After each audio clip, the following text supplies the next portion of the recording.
Le monde ne vous adore pas gratuitement par respect. Il vous adore parce qu'il peut vous utiliser. Si vous êtes accessible 24 heures sur 24, vous devenez consommable. Toujours disponible, vous devenez ordinaire. Si vous offrez votre temps, votre loyauté, votre énergie sans aucune limite, ne vous étonnez pas d'être traité comme un produit en promotion permanente. Il existe une loi implacable, froide, qui régit les relations humaines, l'offre et la demande. Quand l'offre de vous-même est infinie, toujours présent, toujours réactif, toujours conciliant, la demande s'effondre. Vous devenez une évidence. Et l'évidence ne suscite ni effort, ni respect. On ne paie pas pour l'air tant qu'on ne manque pas d'oxygène. On ne valorise pas une présence tant qu'elle ne disparaît pas. Vous avez cru que donner toujours plus vous rendrait plus important.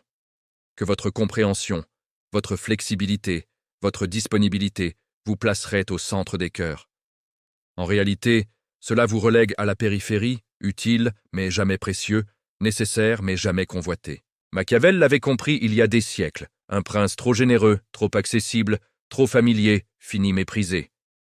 Non par manque de qualité, mais parce qu'il a supprimé la distance qui crée la valeur. La proximité excessive banalise. La générosité sans borne affaiblit. Le pouvoir exige une forme de rareté. Regardez votre vie en face. Êtes-vous l'eau ou le diamant? L'eau est vitale. Elle coule partout, tombe du ciel, traverse les villes, abondante, on l'utilise sans y penser, on la gaspille même. Le diamant, lui, ne sert à rien pour survivre. Pourtant, il vaut une fortune. Pourquoi? Parce qu'il est rare. Parce qu'il demande effort, risque, extraction. Pensez à cet homme, toujours gentil, toujours prêt à écouter, toujours disponible. On l'appelle pour se plaindre. On l'utilise comme une béquille émotionnelle. On l'invite quand il manque quelqu'un à une soirée. Et on annule ses plans en premier parce que, après tout, il comprendra. Il est fiable, mais il est aussi interchangeable. Chaque réponse instantanée que vous envoyez à un message envoie un signal clair. Je suis en attente. Chaque pas de problème que vous répétez crée une nouvelle attente chez les autres. Chaque fois que vous mettez vos propres besoins au second plan, vous réduisez votre valeur perçue. Attention, ce n'est pas une question de morale. C'est une question de perception.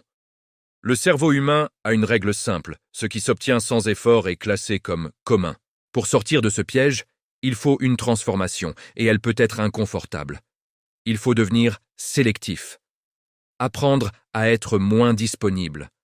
Non par froideur ou par jeu, mais par pure stratégie. Si vous êtes toujours à portée de main, vous devenez un meuble dans le décor de la vie des autres. Mais si votre présence est incertaine, elle devient un événement. Commencez par un audit honnête de votre disponibilité. Combien de fois répondez-vous immédiatement à un message, même quand vous êtes concentré sur une tâche importante? Combien d'invitations acceptez-vous simplement par peur de déplaire? Combien de temps donnez-vous à des gens qui ne vous posent jamais la moindre question sur vous? Chaque minute donnée sans discernement est une baisse de prix sur votre propre valeur. Pour créer de la valeur, il faut créer de la rareté. Imaginez un cordon de velours autour de votre vie. Pensez à un lieu prestigieux. Il y a une file d'attente, une sélection à l'entrée. L'accès est un privilège, pas un droit. Les endroits ordinaires, eux, ouvrent grand leurs portes.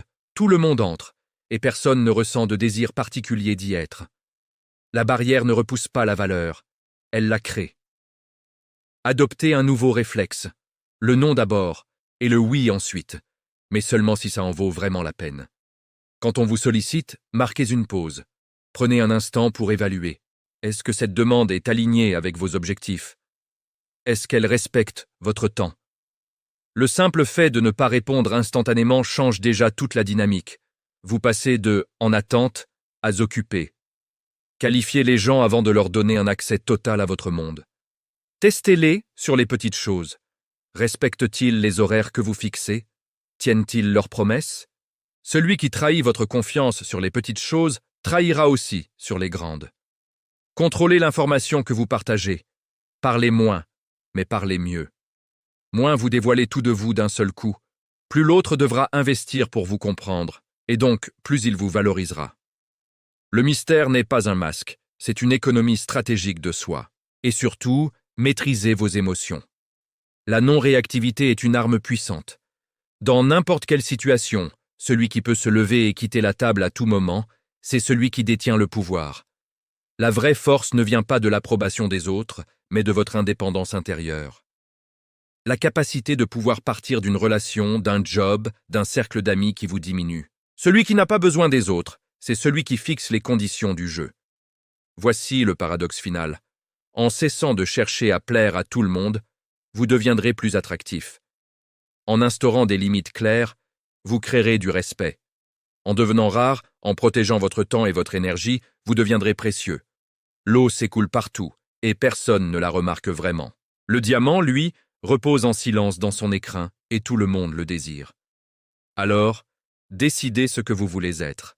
À partir d'aujourd'hui, moins de réponses impulsives, moins d'engagement automatique par défaut, plus de discernement, plus de silence stratégique, plus de standards intransigeants pour ceux qui veulent entrer dans votre vie. Soyez rares, soyez exigeants, soyez intentionnels. Et un jour, en vous regardant dans le miroir, vous ne verrez plus quelqu'un qui mendie sa place. Vous verrez quelqu'un qui l'a défini.